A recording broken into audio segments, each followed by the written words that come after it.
ഏവർക്കും സ്വാഗതം. അതീവ ദുഃഖത്തോടും ഒരു ഭാരതീയൻ എന്ന നിലയിൽ ലജ്ജ കൊണ്ട് തല കുനിച്ചുമാണ് ഞാൻ ഈ വീഡിയോ ചെയ്യുന്നത്. കാരണം ഇതിൻ്റെ ഉള്ളടക്കം അത്രമാത്രം ഭയാനകമാണ്, ഭീകരമാണ്. മനുഷ്യത്വമുള്ള എല്ലാവരെയും ലജ്ജിപ്പിക്കേണ്ടതാണ്. കഴിഞ്ഞ ദിവസം ഇന്ത്യൻ എക്സ്പ്രസിൽ വന്ന ഒരു റിപ്പോർട്ടാണ് ഇതിൻ്റെ ആധാരം.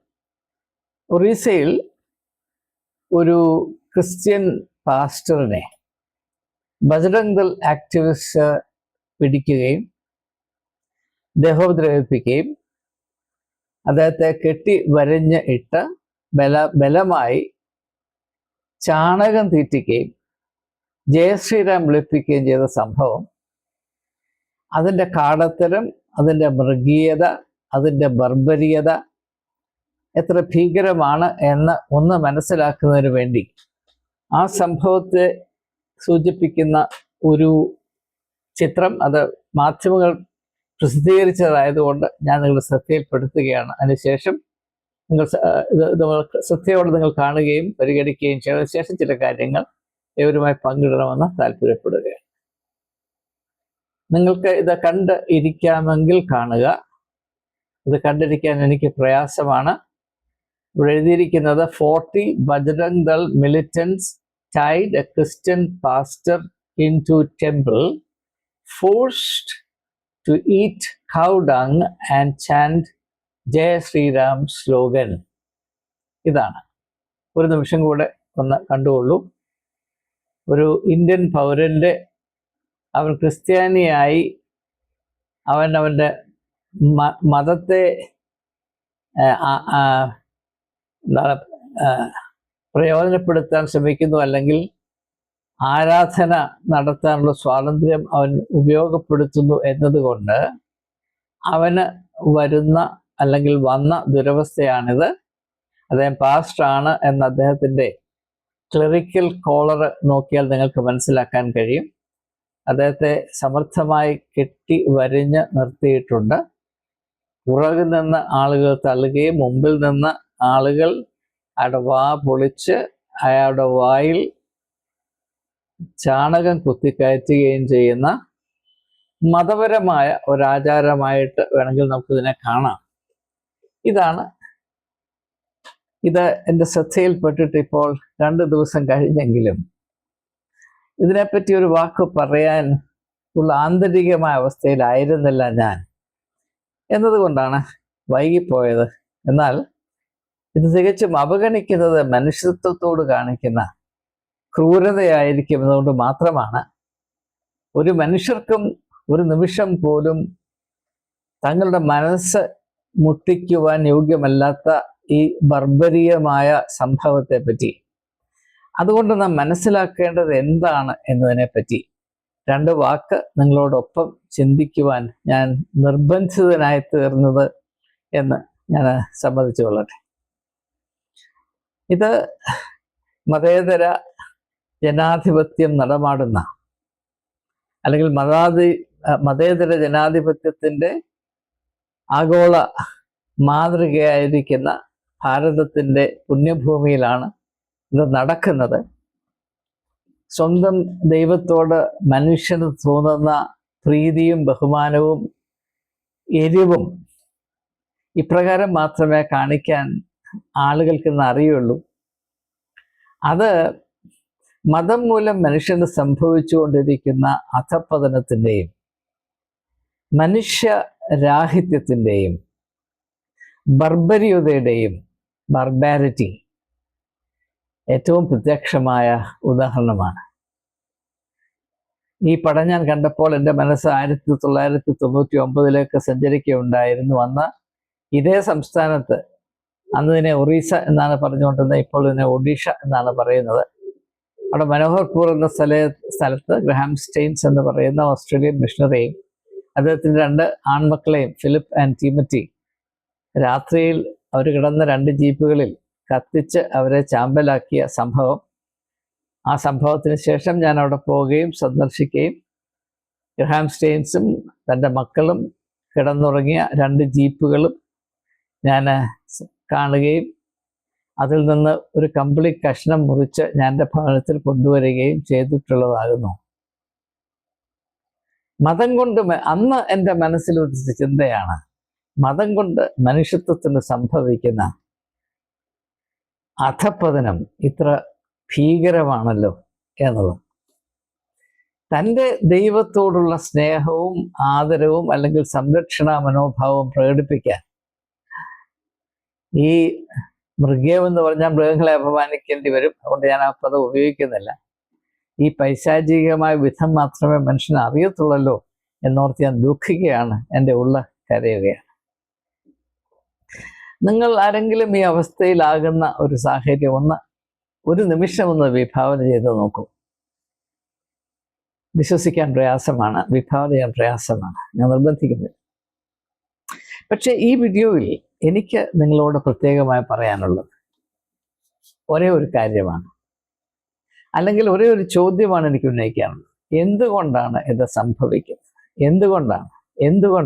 എന്തുകൊണ്ടാണ് ചോദിച്ചേ മതിയാകൂ, ഉത്തരം മനസ്സിലാക്കിയേ അല്ലെങ്കിൽ കണ്ടുപിടിച്ചേ മതിയാകൂ. അതുകൊണ്ട് മാത്രമാണ് ഞാൻ ഈ വീഡിയോ ചെയ്യുന്നത്, അല്ലെങ്കിൽ ഞാൻ ഈ വീഡിയോ ചെയ്യുമായിരുന്നില്ല.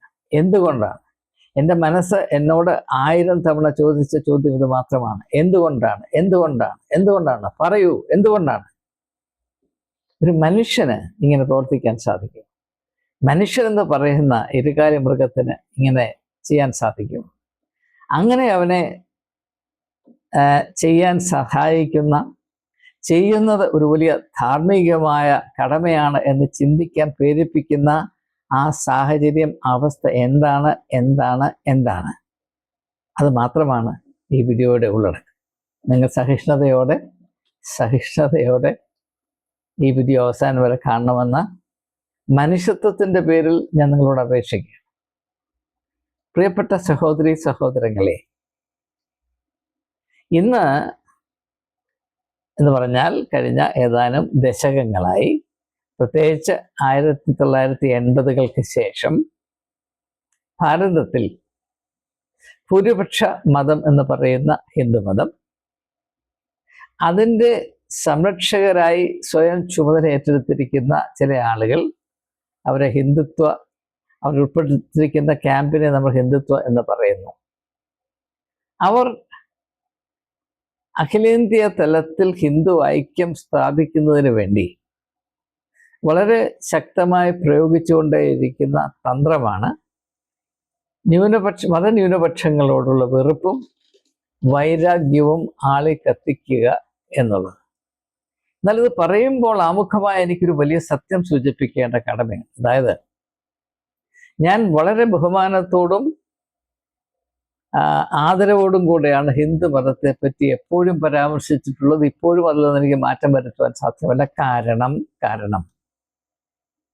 ഇന്ന് ലോകത്തിൽ ഏതെങ്കിലും മതത്തിൽ മതേതരത്വം എന്ന ഒരു കാഴ്ചപ്പാടിന് അല്പമെങ്കിലും ഇടമുണ്ടെങ്കിൽ അത് ഹിന്ദു മതത്തിൽ മാത്രമാണ്. ഞാൻ ഉൾപ്പെട്ടിരിക്കുന്ന ക്രിസ്തു മതത്തിൽ അതില്ല. അബ്രഹാമിക് റിലീജിയൻസ് എന്ന് പറയുന്ന യഹൂദ മതത്തിലോ ഇസ്ലാം മതത്തിലോ അതില്ല. ഭാരതം കുറഞ്ഞത് ഒരു 65 വർഷം മതേതര രാഷ്ട്രമായി നിന്നതിൻ്റെ പ്രധാനപ്പെട്ട കാരണം ഹിന്ദു മതമാണ്. അതിൻ്റെ വിശാലതയാണ്, എല്ലാറ്റിനെയും ഉൾക്കൊള്ളുവാനുള്ള അതിൻ്റെ ആധ്യാത്മികമായ ആന്തരിക ആരോഗ്യമാണ്. എന്നാൽ ഇന്ന് ഹിന്ദു മതത്തിന് രോഗം പിടിച്ചിരിക്കുന്നു എന്നതാണ് ഞാൻ ഈ സംഭവത്തിൽ നിന്ന് മനസ്സിലാക്കുന്നത്. ആ രോഗം എന്താണ്? ആ രോഗത്തിൻ്റെ ഉറവിടം എന്താണ്? ഇതാണ് എനിക്ക് പറയാനുള്ളത്. എനിക്കറിയാവുന്ന സത്യം ഞാൻ പൊടിപ്പും തൊങ്ങലും വെക്കാതെ പച്ച സത്യം ഞാൻ പറയാൻ പോവുകയാണ്. അതുകൊണ്ട് എന്ത് അപകടം വന്നാലും എന്ത് നഷ്ടം വന്നാലും ഞാൻ സഹിക്കാം. ഹിന്ദുമതത്തിൽ ഇപ്പോൾ സംഭവിച്ചിരിക്കുന്ന രോഗം, അല്ലെങ്കിൽ ഹിന്ദു മതത്തിൽപ്പെട്ട അനേക ആളുകൾ, ഭൂരിപക്ഷം ആളുകളും ഉൾക്കൊള്ളുന്ന ഹിന്ദുത്വ എന്ന് പറയുന്ന രാഷ്ട്രീയ വർഗീയ കൂട്ടായ്മയുടെ ഉള്ളിൽ സംഭവിച്ചിരിക്കുന്ന രോഗം, അല്ലെങ്കിൽ അത് ഉൾക്കൊണ്ടിരിക്കുന്ന രോഗം എന്താണെന്ന് ചോദിച്ചാൽ, മതത്തെ നിഷേധാത്മകതയുടെ കണ്ണിൽ കൂടെ മാത്രം കാണുകയും മതബന്ധങ്ങളെ വൈരാഗ്യത്തിൻ്റെ വികാരത്തിൽ മാത്രം ഒതുക്കി നിർത്തുകയും ചെയ്യുകയാണ്. ഓപ്പോസിഷൻ എന്ന് പറയും. Opposition, exclusion.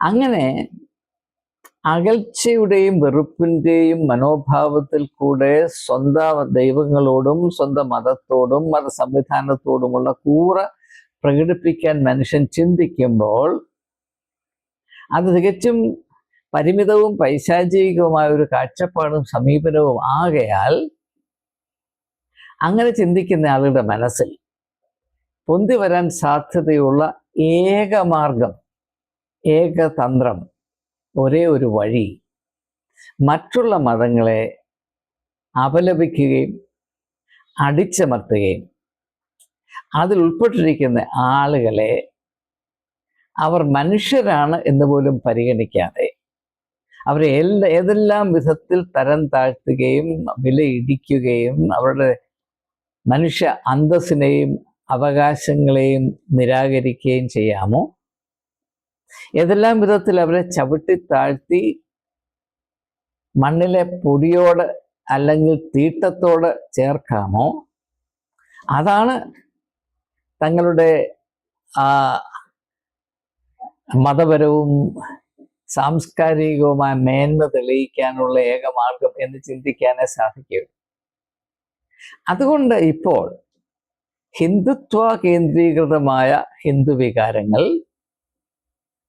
ന്യൂനപക്ഷ മതത്തിലുള്ള ആളുകളെ, അതായത് ഇസ്ലാമിലും ക്രിസ്തു മതത്തിലും പെട്ട ആളുകളെ കാണുന്നത് അവർ അന്യരായും ഈ ഭൂമിയിൽ, ഭാരതത്തിൻ്റെ പുണ്യഭൂമിയിൽ വസിക്കാൻ അവകാശമില്ലാത്തവരായും അവർ അന്യദൈവങ്ങളെ ആരാധിക്കുന്നവരായും, അതുകൊണ്ട് തന്നെ അവരെ തുല്യ പൗരന്മാരായോ അല്ലെങ്കിൽ തുല്യ സഹജീവികളായോ കരുതാതെ അവരെ നികൃഷ്ടമായി കാണുകയും അവരെ ഏതെല്ലാം വിധത്തിൽ മുറിവേൽപ്പിക്കാമോ, അപമാനിക്കാമോ, വിലയിടിക്കാമോ അതൊക്കെ ചെയ്യുന്നത് മതപരമായൊരു ധർമ്മമാണ് എന്ന വളരെ വളരെ ആത്മാർത്ഥമായി വിശ്വസിക്കുന്ന ഒരു ഭീകര അവസ്ഥ നമ്മുടെ ഇടയിലുണ്ട് എന്ന് മനസ്സിലാക്കുക.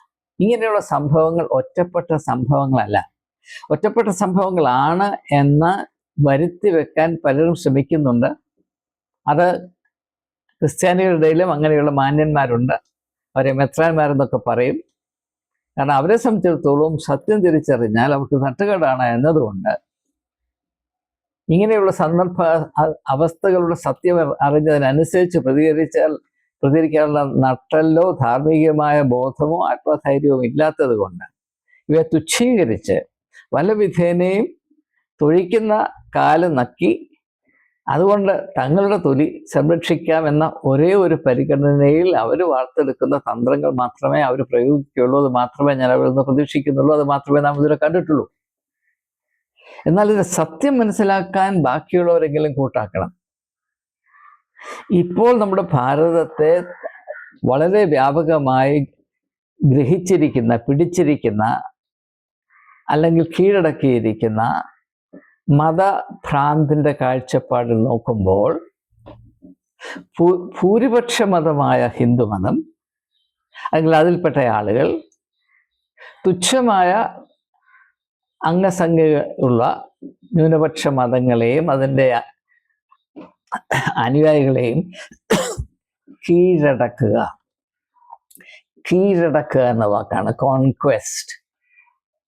അവിടെ ദൈവങ്ങളെ കീഴടക്കുക, ആരാധന ആലയങ്ങൾ തങ്ങളുടെ പരിധിയിൽ കൊണ്ടുവരിക, അവരുടെ മതപരമായ പാരമ്പര്യങ്ങളും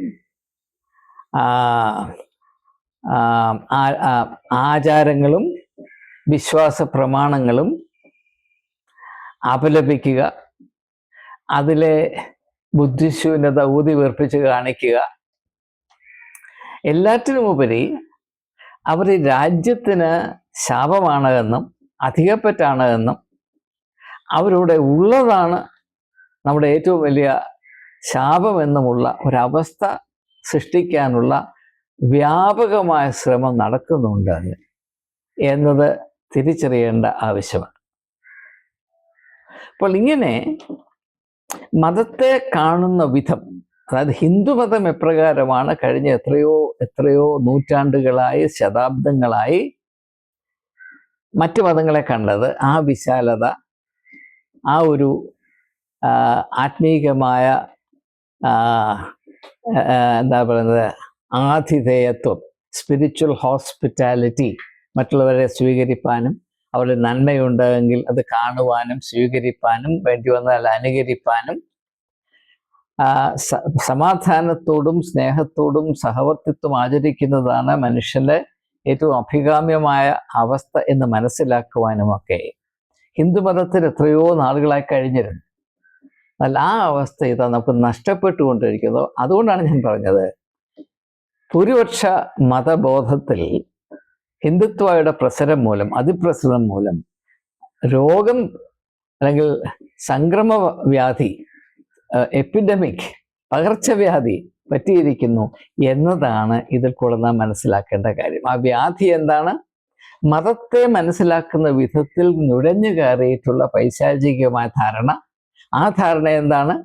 ഒരു മതം മറ്റൊരു മതത്തിനെതിരാണ്, ഒരു ദൈവം മറ്റൊരു ദൈവത്തിനെതിരാണ്, ഒരു ദൈവത്തിന് മാന്യതയും മോടിയും ബഹുമാനവും ഉണ്ടാകണമെങ്കിൽ മറ്റു ദൈവങ്ങളെ ചവിട്ടിത്തഴുത്തണം, ഒരു മത കൂട്ടത്തിന് മേന്മ ഉണ്ടാകണമെങ്കിൽ അതിൽ നിന്ന് വ്യത്യസ്തമായ മതങ്ങൾ ആചരിക്കുന്ന ആളുകളെ ചവിട്ടി മെതിക്കണം. ഇങ്ങനെയുള്ള ഒരു കാഴ്ചപ്പാട് ഭാരതത്തിൽ ഇതാ പൂർവാധികമായ ശക്തി പ്രാപിച്ചു വരുന്നു. ഇത് നാം തിരിച്ചറിഞ്ഞേ മതിയാകുകയുള്ളൂ. ഇതാണ് ഇപ്പോഴത്തെ രോഗം. അടുത്തതായിട്ട് എനിക്ക് ചോദിക്കാനുള്ള ചോദ്യം, ഇത് എവിടെ നിന്നാണ് ഈ രോഗം ആരംഭിച്ചത്? ഇത് മനസ്സിലാക്കാതെ നമുക്ക് മുൻപോട്ട് പോകാൻ സാധ്യമല്ല.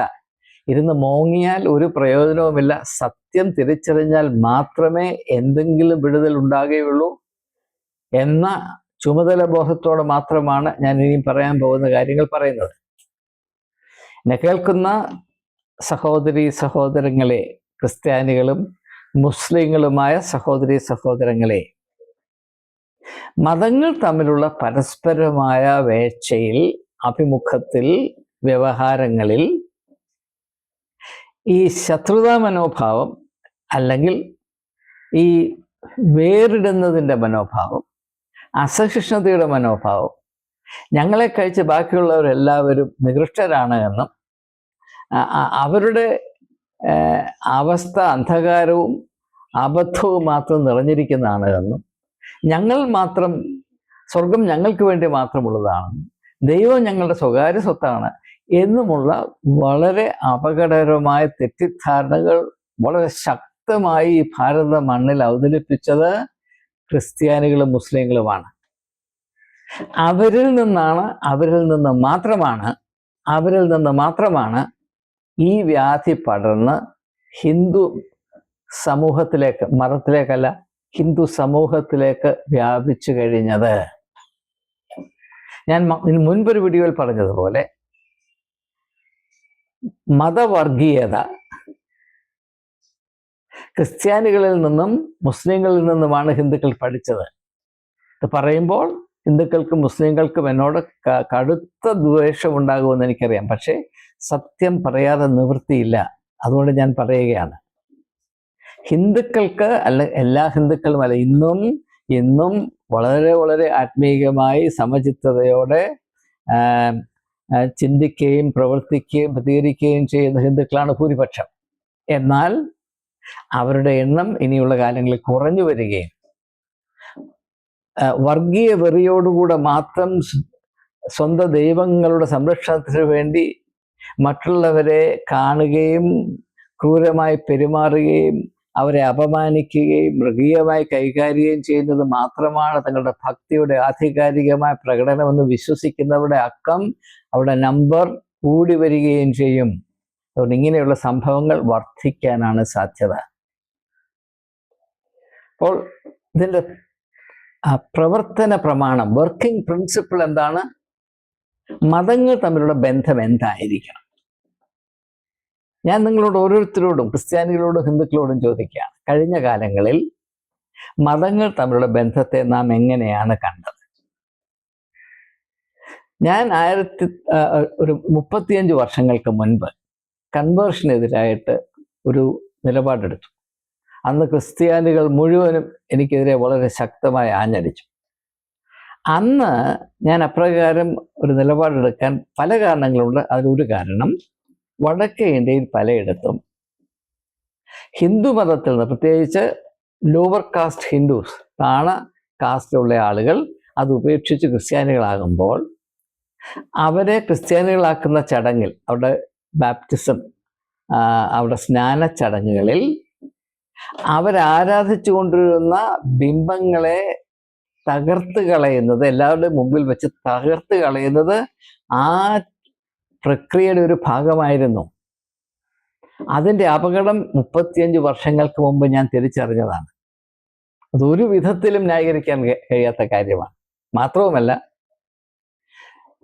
പ്രത്യേകിച്ച് ക്രിസ്ത്യാനികൾ സുവിശേഷം പ്രസംഗിച്ചു എന്ന കഴിഞ്ഞ കാലങ്ങളിൽ പറഞ്ഞ് നടത്തിയിട്ടുള്ള പ്രസംഗങ്ങളിൽ ഒട്ടുമുക്കാലും മറ്റുള്ള മതങ്ങളുടെ ദൈവങ്ങളെ, അന്യദൈവങ്ങളെ അപലപിക്കുകയും അതിനെ ആരാധിക്കുന്നവർ പൊട്ടന്മാരാണ്, മൊണ്ണകളാണ് എന്ന് മാത്രം പറയുകയും ചെയ്തതാണ്. അവരെല്ലാവരും നരകത്തിൽ പോകും, യാതൊരു സംശയമില്ല എന്ന് അവരാരാണെന്നോ അവരുടെ മതം എന്താണെന്നോ ABCD അറിയാൻ മേലാത്ത ആളുകൾ അജ്ഞതയുടെ സിംഹാസനത്തിലിരുന്ന് ഗർജിക്കുന്നത് മാത്രമാണ് ഞാൻ കേട്ടിട്ടുള്ളത്. നിങ്ങളും തീർച്ചയായും കേട്ട് കാണും. പക്ഷെ കേട്ടപ്പോൾ പലരും സന്തോഷിച്ചു കാണും. അന്നും ഞാൻ ഈ അപകടം മണത്തറിഞ്ഞതാണ്. കാരണം മനുഷ്യർ ആത്യന്തികമായ ഒന്നുപോലെയാണ്. എൻ്റെ വിശ്വാസങ്ങളെപ്പറ്റി ആരെങ്കിലും ഇപ്രകാരം അസഭ്യം പറഞ്ഞാൽ എനിക്ക് വേദനിക്കുന്നത് പോലെ മറ്റുള്ളവരുടെ വിശ്വാസത്തെപ്പറ്റി ഞാൻ അസഭ്യം പറഞ്ഞാൽ അവർക്കും വേദനിക്കുമെന്ന് തിരിച്ചറിയാനുള്ള സാമാന്യ ബുദ്ധി ഒരു മനുഷ്യനുണ്ടാകണം. അത് നമ്മൾ കാണിച്ചിട്ടില്ല. തിരിച്ചറിയേണ്ട കാര്യമുണ്ട്.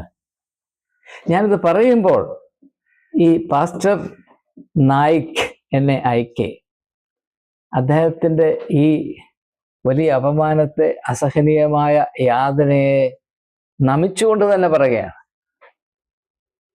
അദ്ദേഹത്തിന് ഈ അവസ്ഥ വന്നതിൽ കഴിഞ്ഞ എത്രയോ ദശകങ്ങളായി ഭാരതത്തിലും കേരളത്തിലും വ്യാപകമായി നടന്ന സുവിശേഷ പ്രഘോഷണങ്ങളുടെ സ്വഭാവത്തിനൊരു പങ്കുണ്ട്. മറ്റുള്ളവരെല്ലാം പിശാചിന്റെ മക്കളാണ് എന്ന് നാം ഏത് അടിസ്ഥാനത്തിലാണ് പറയുന്നത്? അവരുടെ ദൈവങ്ങൾ വെറും അസത്യങ്ങളാണ് എന്ന് നാം ഏത് അടിസ്ഥാനത്തിലാണ് പറയുന്നത്? നമുക്ക് നമ്മുടെ ഇപ്പോൾ വേദപുസ്തകത്തിൽ ഇങ്ങനെ എഴുതിയിരിക്കുന്നു, അങ്ങനെ ഇരിക്കും എന്ന് വെച്ചാണ് വേണമെങ്കിൽ പറയാം. വേദപുസ്തകം കൊണ്ട് നമുക്ക് എന്തും സ്ഥാപിക്കാം. പക്ഷേ നാം എല്ലാവരും അറിയേണ്ട ഒരു കാര്യമുണ്ട്. നാം ഒരു പൊതുരംഗത്ത് നിലപാടെടുക്കുമ്പോൾ, when you say something in the public domain, അനേക മതത്തിലുള്ള ആളുകൾ സ്ഥിതി ചെയ്യുന്ന ഈ ഒരിടത്തിൽ നാം എന്തെങ്കിലും പ്രസ്താവിക്കുമ്പോൾ അതിൽ കുറച്ചൊക്കെ ഒബ്ജക്റ്റിവിറ്റി ആവശ്യമാണ്. എന്താണ് ഒബ്ജക്റ്റിവിറ്റി? മറ്റുള്ളവർക്ക് ഇതെങ്ങനെയാണ് അനുഭവമായി തീരുന്നത്? അവരെ ഇത് മുറിവേൽപ്പിക്കുന്നുണ്ടോ? അവരെ ഇത് അപമാനിക്കുന്നുണ്ടോ? അവരുടെ അവസ്ഥയോട് ഞാൻ പറയുന്ന കാര്യങ്ങൾ നീതി പാലിക്കുന്നുണ്ടോ? അതോ ഞാൻ മറ്റുള്ളവർക്കെതിരെ കള്ളസാക്ഷ്യം വഹിക്കുകയാണോ? അറിവില്ലാതെ ഞാൻ വലുതൊക്കെ പൊട്ടത്തരം വിളിച്ച് പറയുകയാണോ? എന്നെങ്കിലും ചിന്തിക്കേണ്ട കടമ നമുക്കുണ്ട്. മറ്റുള്ളവരെ കൊച്ചാക്കിയിട്ടോ അവരുടെ ദൈവങ്ങളെ കൊച്ചാക്കിയിട്ടോ നമുക്ക് എന്തെങ്കിലും നേടാനുണ്ടോ? പക്ഷെ അങ്ങനെയൊക്കെ ഒത്തിരി ശ്രമം നടന്നു. ഇപ്പോഴും കേരളത്തിൽ ഈ അപ്പോളജറ്റിക്സ് എന്ന് പറഞ്ഞ് കുറേ മഹാന്മാർ നടപ്പുണ്ട്. വെറും ശുദ്ധ പൊട്ടന്മാരാണ്. അവർ ചെയ്യുന്നത് എന്താണെന്ന് നമുക്കറിയില്ല. പക്ഷെ അവരുടെ ജൽപ്പനങ്ങൾ കേൾക്കുമ്പോൾ വലിയ സന്തോഷം അനുഭവിക്കുന്ന വിവരദോഷികളായ ക്രിസ്ത്യാനികളിവിടെ ഉണ്ട്. ഇതിൻ്റെയൊക്കെ അപകടം നിങ്ങൾ തിരിച്ചറിയണം. നിങ്ങൾ ഒരു മതത്തിലുള്ള ആളുകളെയും നിങ്ങളുടെ വാക്ചാതുര്യം കൊണ്ടോ നിങ്ങളുടെ ബുദ്ധിയുടെ കൂർമ്മത കൊണ്ടോ നിലംപരിചാക്കാനോ നിങ്ങളുടെ ദൈവത്തെ അവരുടെ വാക്കുകളിൽ നിന്ന് സംരക്ഷിക്കാനോ സാധ്യമല്ല. സാധ്യമാണ് നിങ്ങൾ ചിന്തിക്കുന്നെങ്കിൽ നിങ്ങൾക്ക് മുഴുഭ്രാന്താണ്. നിങ്ങൾ ഏതെങ്കിലും ഒരു സാഹചര്യത്തിൽ മതസംബന്ധമായ വാഗ്വാദത്തിൽ ഏർപ്പെട്ടാൽ അത് മതങ്ങൾ തമ്മിലുള്ള ബന്ധങ്ങളിൽ കൂടുതൽ വിള്ളൽ വരുത്തി വെക്കാൻ മാത്രമേ സാധിക്കുകയുള്ളൂ എന്ന അടിസ്ഥാന പ്രമാണം തിരിച്ചറിയണം. മറ്റുള്ളവരുടെ ഗ്രന്ഥങ്ങളിൽ ഇതുണ്ട് അതുണ്ട് എന്ന് കണ്ടുപിടിക്കുകയും, യേശു പറഞ്ഞില്ലേ, മറ്റുള്ളവരുടെ കണ്ണിൽ കരടുണ്ട് എന്ന് പറയുമ്പോൾ നിന്റെ കണ്ണിൽ കോലിരിപ്പുണ്ട് എന്ന് മനസ്സിലാക്കാൻ നിനക്ക് കഴിയുന്നില്ലല്ലോ പൊട്ട എന്ന് യേശു പറഞ്ഞില്ലേ? അത് പറയാനൊക്കെ കാരണമുണ്ട്. അതുകൊണ്ട് ഇങ്ങനെ ഒരു സംഭവം നടന്നു, അതിനെപ്പറ്റി ദുഃഖിക്കുന്നതിനോടൊപ്പം തന്നെ ഈ ഒരു അവസ്ഥയിലേക്ക് നാം ആയിത്തീരാൻ കഴിഞ്ഞ കാലങ്ങളിൽ നമ്മൾ കാണിച്ച മണ്ടത്തരങ്ങൾ വലിയ ഒരു പങ്ക് വഹിച്ചിട്ടുണ്ട്. ദയവായി തിരിച്ചറിയണം. ഇത് കേൾക്കാൻ സുഖമുള്ള കാര്യമല്ല ഞാൻ പറയുന്നത് എന്ന പൂർണ്ണ ബോധ്യത്തോടെയാണ് സംസാരിക്കുന്നത്. ദയവായി മനസ്സിലാക്കുക. നമ്മൾ കാണുന്നത് പോലെ ലോകം എല്ലാ കാര്യങ്ങളും കാണുമെന്ന് പറയണമെങ്കിൽ അതിനി നടക്കില്ല. അതൊരിക്കലും നടക്കരുതായിരുന്നു, ഇനി ഒട്ടും നടക്കില്ല. മര്യാദ പഠിക്കണം. മറ്റുള്ളവരെ പറ്റി സംസാരിക്കുമ്പോൾ ചില അതിർവരമ്പുകൾ ഉണ്ടാകണം. യേശു പറഞ്ഞു, മറ്റുള്ളവർ നിങ്ങളെ എപ്രകാരം കൈകാര്യം ചെയ്യണമെന്ന് നിങ്ങൾ താല്പര്യപ്പെടുന്നു അതുപോലെ നിങ്ങൾ അങ്ങോട്ടും ചെയ്യുവീൻ. നമ്മുടെ ഇടയിൽ ആരെങ്കിലും വന്ന് ഒരു 10 പേരെ പിടിച്ചോണ്ട് പോകുന്നത് നമുക്ക് സന്തോഷമുണ്ടോ? ആരെങ്കിലും സഹിക്കുമോ? അത് സഹിക്കാത്ത ആളുകൾ ഹിന്ദുക്കളുടെ ഇടയിൽ പോയി 1000 പേരെ പിടിച്ചോണ്ട് വന്നു, 10 കുഞ്ഞാടിനെ മോഷ്ടിച്ചുകൊണ്ട് വന്നു എന്ന് പറഞ്ഞ് ലിസ്റ്റ് ഉണ്ടാക്കി ഡോളറും ഡോഷന്മാർക്കും വാങ്ങിക്കാനിരിക്കുമ്പോൾ അതുകൊണ്ട് എന്താണ് മറ്റുള്ളവർ മനസ്സിലാക്കേണ്ടതെന്നാണ് നിങ്ങൾ പറയുന്നത്? ഹിന്ദുക്കൾ വന്ന് നിങ്ങളുടെ കാര്യം നോക്കുമോ? എന്തായി പറയുന്നത്? അല്ലെങ്കിൽ നിങ്ങൾ പറയണം, ആർക്കും എവിടെയും അവരുടെ മതപരമായ വിശ്വാസങ്ങൾ നിർവിഘ്നം വിളിച്ചു പറയാനുള്ള അവകാശം ഉണ്ടാകണം. ഞങ്ങളുടെ മീറ്റിങ്ങിൽ ഹിന്ദുക്കൾ വന്ന് പ്രസംഗിക്കാനും ഞങ്ങൾക്ക് താല്പര്യമാണ്. ഞാൻ തലസ്ഥാന നഗരിയിൽ ഡൽഹിയിൽ അനേക നാഷണൽ കോൺഫറൻസ് നടത്തിയിട്ടുണ്ട്. അത് സർവമത കോൺഫറൻസ് നടത്തിയിട്ടുണ്ട്. എന്തിനാണെന്ന് ചോദിച്ചാൽ, എനിക്ക് യേശുക്രിസ്തുവിൻ്റെ കാഴ്ചപ്പാടിൽ നിന്ന് സമകാലിക സംഭവങ്ങളെപ്പറ്റി അനേക കാര്യങ്ങൾ പറയാനുണ്ട്. അത് ക്രിസ്ത്യാനികളോട് പറഞ്ഞിട്ട് വലിയ കാര്യമൊന്നുമില്ല. അക്രൈസ്തവരോട് സുവിശേഷം അറിയിക്കുക എന്നതായിരുന്നു എൻ്റെ ഏറ്റവും പ്രധാനപ്പെട്ട മുൻഗണന. എന്നാൽ സാമാന്യ മര്യാദയാണ് എനിക്ക് അവരോട് പറയാനുള്ളത്. അവർ കേൾക്കുന്നതിന് മുൻപേ അവർക്കിതിനെപ്പറ്റി പറയാനുള്ള കാര്യങ്ങൾ ഞാൻ ബഹുമാനത്തോടുകൂടെ അവരിൽ നിന്ന് കേൾക്കുക എന്നുള്ളത്, അത് കേൾക്കുമ്പോൾ എനിക്ക് പറയാനുള്ളത് പറയാനുള്ള സ്വാതന്ത്ര്യവും ഞാൻ നേടിയിരിക്കും. ആ ഒരു മനുഷ്യത്വത്തിൻ്റെ സമീപനം, മറ്റുള്ളവർ നിങ്ങളോട് എപ്രകാരം ആയിരിക്കണമെന്ന് നിങ്ങൾ താല്പര്യപ്പെടുന്നു അതുപോലെ നിങ്ങളും ആകുവീൻ, അത് ക്രിസ്ത്യാനി ഒരിക്കലും ചെയ്യില്ല. നിങ്ങൾക്കറിയാം, കേരളത്തിൽ ഏതാനും ശതകങ്ങൾക്ക് മുൻപ് മാരാമണ്ണിൽ ഗാന്ധി സ്വർഗത്തിൽ പോകുമോ, ഗാന്ധിക്ക് സ്വർഗത്തിൽ ഇടമുണ്ടാകുമോ എന്ന് പറഞ്ഞപ്പോൾ സ്റ്റാൻലി ജോൺസ് പറഞ്ഞു, ഗാന്ധിയില്ലാത്ത സ്വർഗം വളരെ മോശമായിരിക്കുമെന്ന് പറഞ്ഞപ്പോൾ എത്ര മാർത്തമാക്കാരുടെ രക്തമാണ് തിളച്ചത്. കാരണം ഗാന്ധിയുടെ സ്വർഗത്തിൽ വന്നാൽ നമ്മുടെ ഒരു മുറി കുറഞ്ഞു പോകുമല്ലോ. ഇത്രയേ ഉള്ളൂ. ഈ മനോഭാവം കൊണ്ട് നടക്കുമ്പോൾ അടി കിട്ടും, യാതൊരു സംശയവുമില്ല. പക്ഷെ പാവപ്പെട്ട ആളുകൾക്കാണ്, ഈ പാസ്റ്റർ നായിക്കിനെ പോലെയുള്ള ആത്മാർത്ഥമുള്ള ആളുകൾക്കാണ് ഈ അപകടം ഉണ്ടാകുന്നത്. ബാക്കിയുള്ള പൊട്ടന്മാർ അവിടെ ഭോഷത്വം പറഞ്ഞ് നടക്കും, അവരതുകൊണ്ട് മുതലുണ്ടാക്കും. പാവപ്പെട്ട, വളരെ ആത്മാർത്ഥയോടെ യേശു വിശ്വസിക്കുകയും ആരാധിക്കുകയും ചെയ്യുന്ന ഈ പാവപ്പെട്ട ആളുകൾ, അദ്ദേഹം ദളിത് ബാക്ക്ഗ്രൗണ്ടിൽ വന്ന വ്യക്തിയാണ്. അങ്ങനെയുള്ളവർ ഇപ്രകാരമുള്ള വലിയ അപമാനത്തിന് ഇരയായിത്തീരും. മനുഷ്യത്വത്തിൻ്റെ വിളക്ക് കെടുത്തിക്കളയുന്ന ഇപ്രകാരമുള്ള സംഭവങ്ങളിലേക്ക് അങ്ങനെയുള്ള പാവപ്പെട്ടവർ ഉപേക്ഷിക്കപ്പെടും. അതിനെപ്പറ്റി ആർക്കും ഒരു കരുതലൊന്നുമില്ല. ഇതാണ് നമ്മുടെ അവസ്ഥ.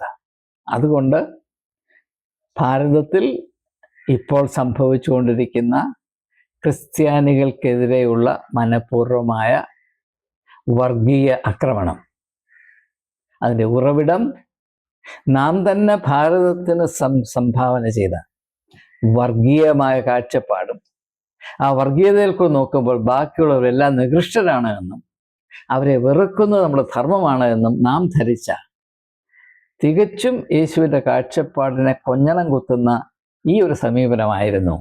അത് തെറ്റാണ്. യേശുവിനോട് കാണിക്കുന്ന അപമാനമാണ് എന്ന് ഈ വൈകിയ വേളയിലെങ്കിലും ദയവായി തിരിച്ചറിയണമെന്ന് ഇങ്ങനെ അപമാനിതനായ, ഒരു വിധത്തിലും സഹിക്കാൻ വയ്യാത്ത അവസ്ഥയിൽ പെട്ടുപോയ എൻ്റെ ഇളയ സഹോദരനായ പാസ്റ്റർ നായിക്കിൻ്റെ കാല് തൊട്ട് വന്നിച്ചിട്ട് ഞാൻ നിങ്ങളോട് എവരോടും പറയുകയാണ്, നമുക്ക് തെറ്റുപറ്റിപ്പോയി. ഈ പറഞ്ഞത് മുഴുവനും തെറ്റായിരുന്നു. ഈ പറഞ്ഞത് മുഴുവനും ആത്മാർത്ഥത ഇല്ലാത്തതായിരുന്നു. പിന്നെ മതപരിവർത്തനം കൊണ്ട് ഇങ്ങോട്ട് കൊണ്ടുവന്ന ആളുകളുടെ അവസ്ഥ പറയാതിരിക്കുന്നതാണ് നല്ലത്. അതുകൊണ്ടാണ് യേശു പറഞ്ഞത്. മത്തായിയുടെ സുവിശേഷം 23-ാം അധ്യായം നിങ്ങൾക്ക് ധൈര്യമുണ്ടെങ്കിൽ ഒന്ന് വായിച്ചോളൂ. അവിടെ എന്താണ് യേശു പറയുന്നത്? മതപരിവർത്തനത്തിന് വേണ്ടി ഭൂമിയും ആകാശവും താണ്ടി നടക്കുന്ന മനുഷ്യരെ, നിങ്ങൾ അവിടെയും ഇവിടെയും പോയ ആളുകളെ പിടിച്ചോണ്ട് വരുന്നില്ലേ? അവിടെ ഇപ്പോഴത്തെ അവസ്ഥ പണ്ടത്തെ അവസ്ഥയേക്കാൾ 10 മടങ്ങ് മോശമാണ് എന്നാണ് യേശു പറഞ്ഞത്. അപ്പോൾ മതപരിവർത്തനത്തെ പറ്റി യേശുവിൻ്റെ കാഴ്ചപ്പാട് അതായിരുന്നു. എൻ്റെ കാഴ്ചപ്പാട് എന്നാൽ അത് തന്നെയാണ് എന്ന് മാത്രം അവസാനമായി സൂചിപ്പിച്ചുകൊണ്ട് ഒരിക്കൽ കൂടെ അപമാനിതനായ ഈ സഹോദരനോടുള്ള എൻ്റെ ഐക്യദാർഢ്യം ആവർത്തിച്ചുകൊണ്ട്, അങ്ങനെ ഇനിയും കഷ്ടപ്പാടും അപമാനവും സഹിക്കേണ്ടി വരുന്ന ആളുകളെ ദൈവം സംരക്ഷിക്കട്ടെ എന്ന് പ്രാർത്ഥിച്ചുകൊണ്ട് വാക്കുകളും സംഹരിക്കുന്നു. ഏവർക്കും നമസ്കാരം.